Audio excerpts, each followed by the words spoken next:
আচ্ছা, এখন তাহলে কারে ক্যাপ্টেন দেওয়া উচিত? আমি যবে থেকে টিমে ডেবিউ করেছি, ক্যাপ্টেন ছিল মোস্ট সিনিয়র মাশরাফি বিন মুর্তজা। মাশরাফি বিন মুর্তজা চেঞ্জ হওয়ার পর হয়েছে সাকিব আল হাসান, উনিও মোস্ট সিনিয়র ছিল তখন। দেন তামিম ইকবাল, দেন মুশফিকুর রহিম। সো আমি কখনো দেখি না যে আমি এমন খেলতেছি যে আমার জুনিয়র কেউ ক্যাপ্টেনশিপ করতেছে।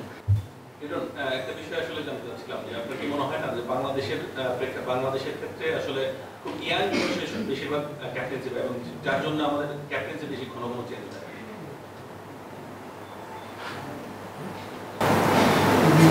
আচ্ছা, এখন তাহলে কারে ক্যাপ্টেন দেওয়া উচিত? না, এই মুহূর্তে আমি বলি না, আপনি তো এর আগেও পেয়েছিলেন, সাকিব আলিয়ানকে পেয়েছিল, আশরাফুল আলিয়ানকে পেয়েছিল। আমাদের প্রেক্ষাপটে কি আমাদের মানে ইয়াংদের কি বেশি প্রাধান্য দেওয়া হয় ক্যাপ্টেন্সি দেওয়ার ক্ষেত্রে? আপনার ক্ষেত্রে কি মনে হয় যে পরিণত বয়সে দেওয়া উচিত না?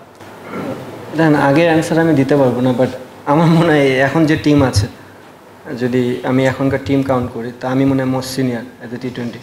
তাই ইয়াং তো আমি না। আপনার ক্ষেত্রে মনে নেই বাংলাদেশ প্রেক্ষাপটে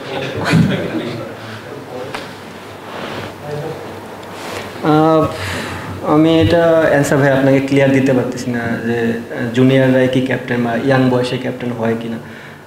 আমি যবে থেকে টিমে ডেবিউ করেছি, ক্যাপ্টেন ছিল মোস্ট সিনিয়র মাশরাফি বিন মুর্তজা।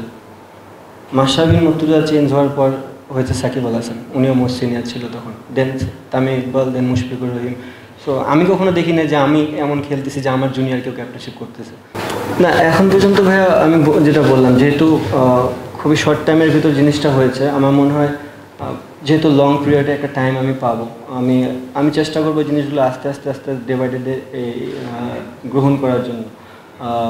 অবশ্যই যে জিনিসটা ছিল যে প্ল্যানিং তো সবসময় থাকে, তাদের তরফ থেকেও একটা ইনফরমেশন ছিল, আমি চেষ্টা করবো ওই জিনিসগুলো যেন ফুলফিল করতে পারি। দেখেন, একটা টিম যখন গ্রহণ করা হয়, ম্যাক্সিমাম কোচ, ক্যাপ্টেন, সিলেক্টর তাদের ডিসিশন থাকে। আমার মনে হয় এই যে টিমটা আমরা গ্রহণ করেছি, যে টিমটা 16 মেম্বারের, এটা সবারই ডিসিশন নিয়ে এখানে আসা। আসলে ব্র্যান্ডেড ক্রিকেট আমি এটা বলবো না। আমি যেভাবে চিন্তা করে যদি আমি সেই অ্যান্সারটা দিই আপনাদের, তাহলে হবে কোনো গেমে 180, 200 চেস করতে হতে পারে, কোনো গেমে 140, 145 চেস করতে হতে পারে। আমি কীভাবে খেললে ম্যাচটা জিততে পারি, এটা হচ্ছে আলটিমেট গোল।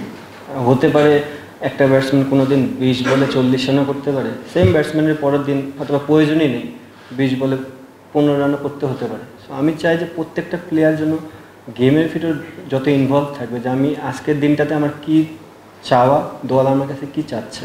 আমার যদি প্রত্যেকটা প্লেয়ার এই জিনিসটা বুঝে যে আমার কাছ থেকে দল আজকে এই জিনিসটা চাচ্ছে, আমার মনে হয় তাহলে আমাদের টিম রেজাল্টটা বেশি হবে, রাদার দেন আমি চিন্তা করতেছি যে আমাদের এই ব্র্যান্ডেড অফ ক্রিকেট খেলতে হবে।